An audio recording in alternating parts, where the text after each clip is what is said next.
कुमाऊं समाज के इस महाकुंभ के अंदर राजस्थान से आए सभी कुमाऊं शिल्पकारों को मैं प्रणाम करता हूं।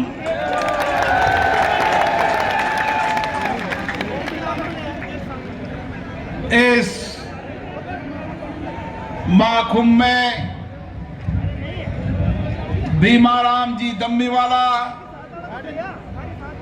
ताराचंद जी सुरैया जी, छोटू राम जी, फुलेरा से विधायक माननीय निर्मल कुमावत जी, युवा नेता डीडी कुमावत जी, पन्ना लाल जी और मंच में विराजे सभी पदाधिकारीगण, हमारे धार्मिक गुरु और यहां पर आए सभी अतिथियों का मैं स्वागत करता हूं, अभिनंदन करता हूं। साथियों, कुमाऊं समाज का एक बड़ा इतिहास है। मेवाड़ की पुण्य धरती पर महाराणा कुंभा ने अपने राज दरबार में अपने राज शिल्पियों को संबोधित करते हुए कुमाऊंतों को मेवाड़ का रक्षक कहा था। उन्होंने कहा था, हे कुमाऊं क्षत्रियों, कु यानी धरती माता और वनवानी यानी सतत रक्षक, वास्तव में आप मेवाड़ के रक्षक हो। और आज भी इस भारत की प्राचीनतम आध्यात्मिक कला संस्कृति के असली शिल्पकार रक्षक हैं तो कुमाऊं समाज के लोग हैं। और इसीलिए भारत और राजस्थान की गौरवशाली परंपरा को समृद्ध करने में, उसकी विरासत रक्षक में आपकी बहुत बड़ी भूमिका है। राजस्थान में चले जाएं, देश के अलग अलग हिस्सों में चले जाएं, वहां प्राचीनतम कोई गढ़ होगा, कोई किला होगा, कोई जलाशय होगा और कोई भव्य इमारत होगी, तो उसमें कहीं न कहीं कुमाऊं समाज के पसीने की ताकत होगी। और इसीलिए आज भी,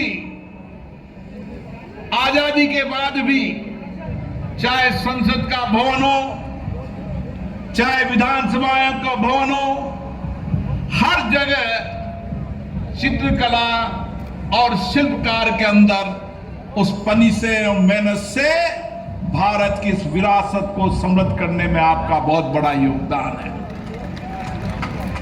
और इसीलिए आप शिल्प सर्जनकार हो, आप वास्तुकला के विश्वकर्मा हो। और इसीलिए विश्वकर्मा के रूप में आपका सम्मान और मान आज भी सभी समाजों के अंदर है।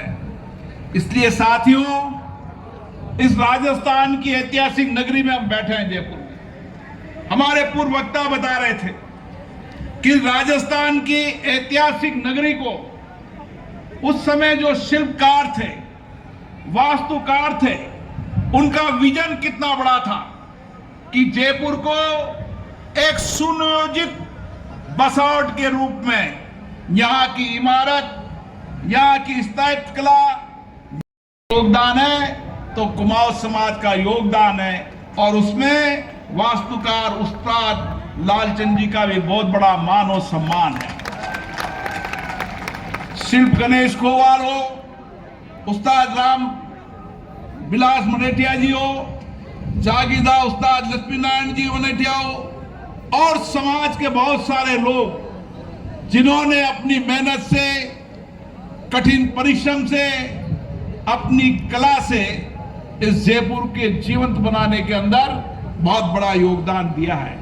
और इसीलिए आज ये जयपुर की राजधानी चाहे चित्रकला के अंदर हो, चाहे मूर्ति कला के रूप में हो, चाहे विविध कला के अंदर हो, इसकी पहचान है तो आप सब लोगों के शिल्पकारों के अंदर है। आज दुनिया भर के लोग और देश के लोग आते हैं मूर्तियां लेने, तो जयपुर की धरती पर आते हैं। जब मैंने जयपुर में अलग अलग चित्रकलाओं को देखा, मैंने संसद भवन के उस गेट को देखा, तो मैंने कहा चित्रकारी किसने की? कि राजस्थान के कुमाऊं समाज के व्यक्ति ने।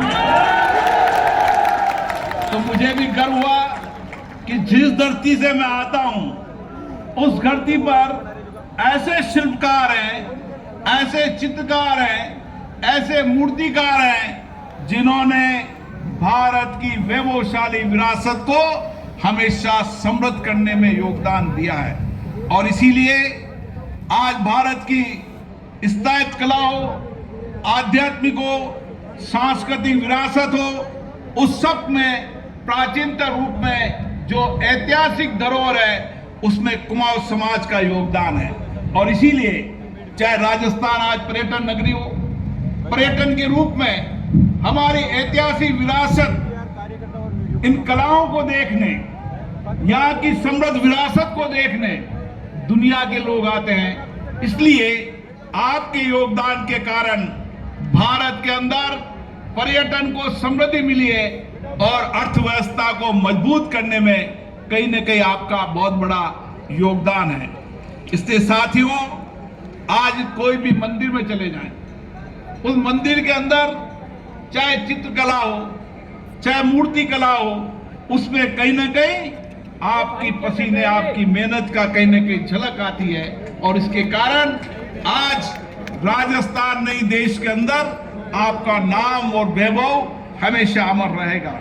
अब समय बदल गया है, समय बदलाव की ओर है। समाज का मूल काम करते करते समाज ने कुछ प्रगति की है, लेकिन हमें और आगे बढ़ना है। हमें समाज को अगर आर्थिक सामाजिक रूप से मजबूत करना है, तो हमें शिल्पकार के अंदर जहां आधुनिकता का काम भी करना होगा, वहां हमारी विरासत को भी जिंदा रहना होगा। और इसलिए मेरा आपसे निवेदन है कि आप अपने समाज के अंदर, हम राजनीतिक दृष्टि से आगे बढ़े, ये हमारी आवाज हो सकती है। हम सामाजिक दृष्टि से आगे बढ़े, ये आवाज हो सकती है। लेकिन उसके साथ साथ हमारी जो नौजवान पीढ़ी है, जो आने वाले समय के अंदर देश और प्रदेश का नेतृत्व कर रहेगी, उस पीढ़ी को भी संस्कारित और शिक्षित बनाना हमारी सबसे बड़ी जिम्मेदारी है। हमारी जिम्मेदारी है कि हमारी बेटियों को इस तरीके का हम अच्छी संस्कारी शिक्षा दें। अरे आप में तो वो शिल्पकार है, आप में तो वो दिमाग है, आप कड़ी मेहनत करने वाले हो, कठिन परिश्रम करने वाले हो। इसलिए परिवार के अंदर भी देखा जाए और वंशागत रूप में देखा जाए तो आप जैसे मस्तिष्क का व्यक्ति कोई हो नहीं सकता। और इसीलिए आपको समाज के अंदर हमारी युवा पीढ़ी को इस ऊर्जावान के साथ साथ एक अच्छी शिक्षा, एक तकनीकी शिक्षा, एक आधुनिक शिक्षा देकर समाज में आने वाले समय के अंदर हमारा समाज का व्यक्ति देश और प्रदेश में नेतृत्व करे। कई लोगों ने नेतृत्व किया है, मैं नाम नहीं गिना सकता, नाम बहुत सारे हैं, लेकिन जिन्होंने दिल्ली के अंदर भी नेतृत्व किया, जिन्होंने राजस्थान में नेतृत्व किया, लेकिन अब गांव-गांव से निकलना चाहिए। अब गांव में रहने के बाद भी हमारे गांव का शिल्पकार बच्चा दुनिया में नेतृत्व करे, ये क्षमता हमें सामूहिक प्रयासों से पैदा करने की आवश्यकता है।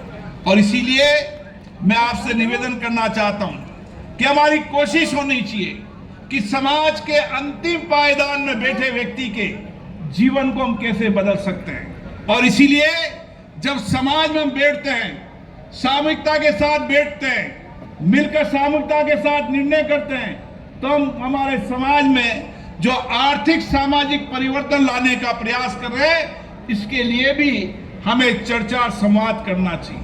लोकतंत्र हमारी ताकत रही है, लोकतंत्र हमारी विरासत रही है, लोकतंत्र हमारे जीवन की प्राचीनतम पद्धति रही है। इसीलिए तो कहते हैं भारत लोकतंत्र की जननी है। हमारा लोकतंत्र आजादी के बाद का लोकतंत्र नहीं है। हमारा लोकतंत्र महाभारत से लेकर तमाम युगों तक हमारा लोकतंत्र रहा, हमारे जीवन में लोकतंत्र रहा है। हमारे समाजों में, हमारे गांव में बैठकर हम जो चर्चा करते थे, बैठकर निर्णय करते थे, उस निर्णय चर्चा को समाज मानता था, गांव मानता था। और इसीलिए समय आ गया है। ये सामूहिक पंचायत करने का अर्थ हमारा ये होता है कि हमारी बुनियादी बातों को भी करें, लेकिन इसके साथ साथ समाज के पायदान के अंतिम व्यक्ति बैठे, उसके जीवन को कैसे बदल सकते हैं। हम हमारे प्रयासों से कई धर्मशालाएं बनाते हैं, कई विद्यालय बनाते हैं, कई चिकित्सालय बनाते हैं। यह आप सामाजिक कंट्रीब्यूशन आपका बहुत बड़ा है, सामाजिक योगदान बहुत बड़ा है। वह केवल आप समाज के लिए नहीं करते, आप संपूर्ण समाज के लिए करने का काम करते। ये हमेशा आपकी ताकत रही है। आप जब भी जिस गांव में रहते हो, जिस शहर में रहते हो, जिस मोहल्ले में रहते हो, आपको सब लोग क्यों मानते हैं कि आप सबको साथ लेकर चलते हो, आप सामूहिकता के साथ लेकर चलते हो, आप वसुदेव कुटुंबकम की संस्कृति को मानते हो, और इसीलिए सारा समाज भी आपके साथ रहता है। यह आपकी शक्ति और सामर्थ्य है। इसलिए हमें जब कई बार मैं समाजों में जाता हूं तो लोग कहते हैं समाज की राजनीति देश को तोड़ने का काम करती है। मेरा कहना है समाज की राजनीति ही देश को आगे बढ़ाने का काम कर रही है। जब समाज आगे बढ़ेगा, समाज के लोग बैठकर निर्णय करेंगे, अच्छी शिक्षा का, अच्छे संस्कारों का, अच्छी संस्कृति का, हमारी विरासत को याद करेंगे, हर समाज आगे बढ़ेगा तो देश आगे बढ़ेगा। और देश को आगे बढ़ाना है, राष्ट्र को आगे बढ़ाना है, तो हर समाज को आगे बढ़ाना होगा। समाज के अंतिम व्यक्ति के जीवन को बदलना होगा। और इसके लिए कुमाऊं समाज नहीं, हम आपके साथ हमेशा खड़े हैं। मैं आपसे वादा करके जा रहा हूं, आपका कोई भी बच्चा, बेटा, बेटी देश के बाहर अच्छी शिक्षा पढ़ना चाहता है, उच्च शिक्षा पढ़ना चाहता है, लेकिन धन के अभाव में शिक्षा प्राप्त नहीं कर पा रहा, मेरी जिम्मेदारी है, आप और हम मिलकर यह काम करेंगे कि उसको अच्छी शिक्षा मिले। धन के अभाव के अंदर कोई व्यक्ति शिक्षा से वंचित नहीं रहे और कोई व्यक्ति इलाज से वंचित नहीं रहे। और इसलिए मैं कुमाऊं समाज के लोगों को जानता हूं, जब वह पत्थर पर बैठकर कठिन काम करते हैं तो उनको कई बीमारियां हो जाती हैं। मैं आपसे वादा करके जा रहा हूं, समाज का ऐसा कोई व्यक्ति जिसके पास इलाज कराने का पैसा नहीं है, मैं आपके साथ बैठा हूं। जयपुर से लेकर दिल्ली तक उसको इलाज करेंगे, लेकिन उसको स्वस्थ रखेंगे, हमारी जिम्मेदारी है। इसलिए आज आपके बीच में मिलकर मुझे बहुत प्रसन्नता हुई। और जिस तरीके की सामाजिक चेतना आई है, सामाजिक बुराइयों को समाप्त करने का आपने संकल्प लिया है, सामूहिकता के साथ बैठकर समाज को आगे बढ़ने का जो निर्णय लिया है, हम हमेशा आपके साथ हैं। ये समाज आगे बढ़े, देश और प्रदेश में नेतृत्व करे, नए राष्ट्र के निर्माण के अंदर, और भारत की समृद्ध विरासत को जिस तरीके से आपने जीवंत रखा है उसको आगे लेके बढ़े। यही आपसे आह्वान करना चाहता हूं। आप सबका बहुत बहुत धन्यवाद। बहुत बहुत धन्यवाद आदरणीय बिरला जी।